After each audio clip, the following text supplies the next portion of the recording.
warahmatullahi wabarakatuh.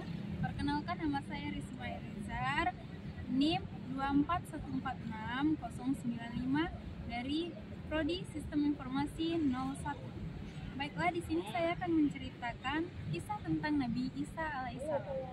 Maryam merupakan wanita suci yang terlahir dari keluarga yang mulia dan diasuh oleh Nabi yang mulia pula. Ayah Maryam adalah seorang imam besar kaum Bani Israel. Dia dan istrinya memohon kepada Allah Subhanahu wa Ta'ala untuk diberikan keturunan. Dan Maryam merupakan karunia besar dari Allah Subhanahu wa Ta'ala. Sejak dalam kandungan, sang ibu berjanji untuk menyerahkan anaknya ke Baitul Maqdis. Ketika Maryam lahir, sang ayah wafat. Hal ini membuat para imam besar berebut agar bisa menjadi walinya Maryam. Namun Allah Subhanahu wa Ta'ala memiliki rencana lain. Allah Subhanahu wa Ta'ala memilih Nabi Zakaria sebagai wali dari Maryam. Tumbuh dengan baik di bawah asuhan Nabi Zakaria alaihissalam. Dia belajar dengan tekun dan menyerap semua ilmu agama yang diajarkan. Saat usianya telah cukup, Maryam pindah ke Baitul Maqdis sesuai dengan janji ibundanya. Maryam akan mengabdikan diri sebagai pembantu Allah Subhanahu wa Ta'ala. Maryam selalu menghabiskan waktunya untuk beribadah kepada Allah Subhanahu wa Ta'ala. Dia juga selalu menjaga pandangannya serta tingkah laku. Karena itulah dia dikenal sebagai wanita yang suci. Sebagai imbalannya, Allah Subhanahu wa Ta'ala memberikan banyak rezeki. Di dalam kamar Maryam selalu terhidang banyak sekali makanan. Tiba-tiba suatu hari dia dikunjungi oleh malaikat Jibril. Malaikat Jibril datang untuk memberitahu Maryam bahwa ia akan diberi seorang anak laki-laki. Maryam merasa heran, sebab sebagaimana mungkin ia bisa mengandung anak sedangkan ia tidak pernah disentuh oleh laki-laki. Ia merupakan wanita yang begitu menjaga kehormatan dirinya.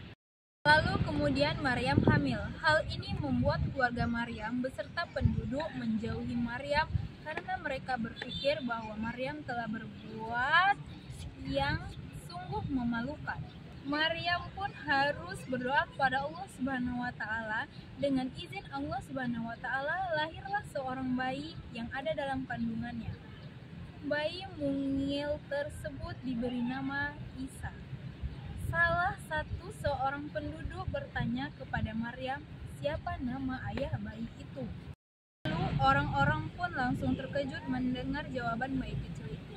Bayi itu membuktikan bahwa Maryam adalah perempuan yang suci mengandung seorang bayi karena kehendak Allah Subhanahu wa Ta'ala. Setelah dewasa, Isa pun diangkat menjadi seorang nabi dan rasul. Isa berkata, sesungguhnya aku ini hamba Allah. Allah Subhanahu wa Ta'ala memberikan kitab suci Injil dan Allah menjadikan aku seorang nabi.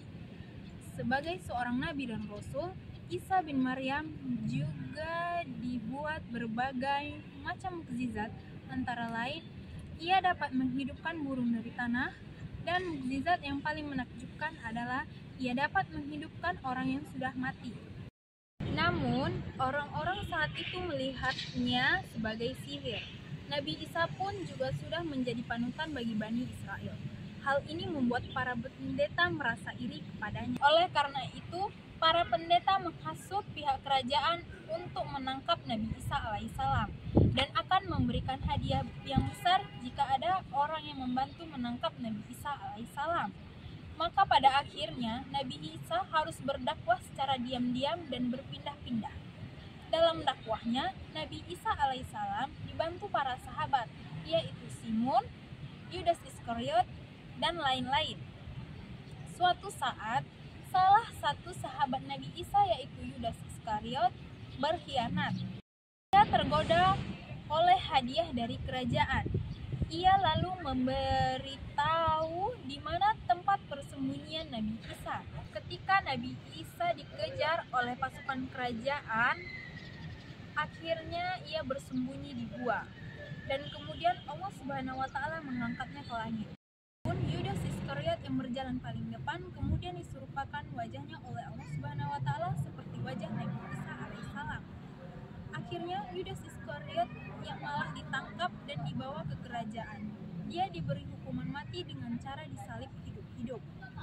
Dia pun dibawa ke Golgota dengan memanggul salibnya dan diberi mahkota kawat berduri. Begitulah akhir dari kisah Nabi Isa alaihissalam yang sejak dari bayi sudah diberikan kepandaian sehingga sudah mampu berbicara dan berbagai mukjizat yang sangat mengagumkan. Maha suci Allah atas segala kehendak dan kuasanya. Semoga kisah ini bisa bermanfaat bagi kita semua. Amin ya robbal alamin. Begitulah kira-kira cerita Nabi Isa alaihissalam yang saya ketahui. Assalamualaikum warahmatullahi wabarakatuh.